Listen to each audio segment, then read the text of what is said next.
বিভাগে নিরঙ্কুশ সাফল্য দেখিয়েছে জামায়াতে ইসলামী। বিভাগের ৩৬টি আসনের মধ্যে ২৫টিতেই জয় পেয়েছে তারা। অপরদিকে ঘাঁটি হিসেবে পরিচিত আসনগুলোতে প্রত্যাশিত ফল পায়নি বিএনপি। এ নিয়ে আরও জানাতে খুলনা থেকে যুক্ত হয়েছেন তরিকুল ইসলাম। তরিকুল, খুলনা বিভাগে বিএনপির খারাপ ফলাফলের কারণ কি, আর বিপরীতে জামায়াতের এত ভালো ফলাফলের রহস্যটা আসলে কি জানাবেন?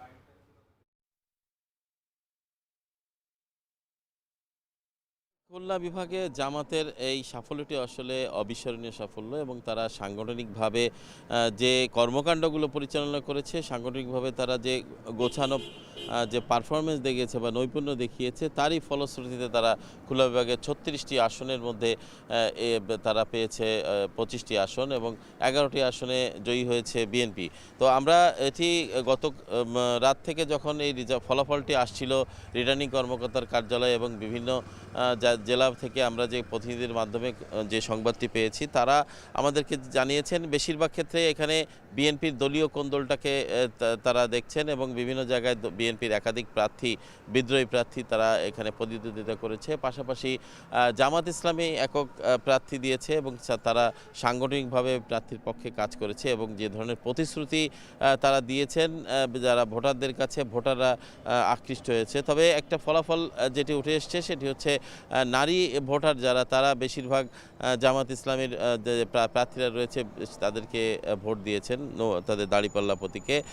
অপরদিকে সেই সেখানে বিএনপির একটি যে ব্যবধান ছিল বা বিএনপির এখানে পিছিয়ে ছিল নারী ভোটারদেরকে তাদের কাছে টানতে, সেই কারণে এই ক্ষেত্রে কিন্তু একটি বিষয় সামনে চলে এসেছে।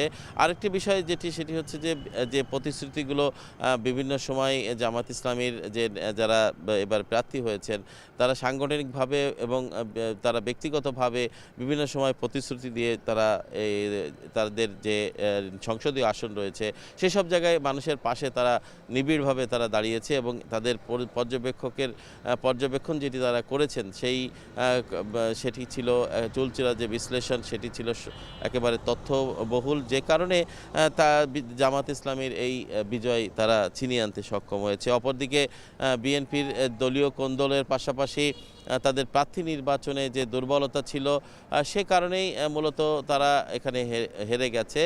২০০১ সালের ফলাফলে বিএনপি ৩৬টির মধ্যে ৩৩টি আসন জিতেছিল।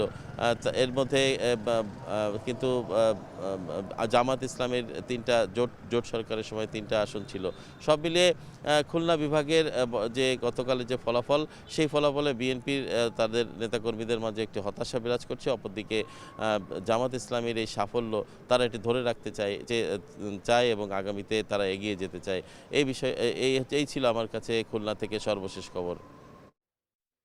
খুলনাতে বিএনপির ব্যর্থতা ও জামায়াতের সাফল্যের কারণ জানাচ্ছিলেন তো তরিকুল ইসলাম। এতক্ষণ যুক্ত ছিলাম।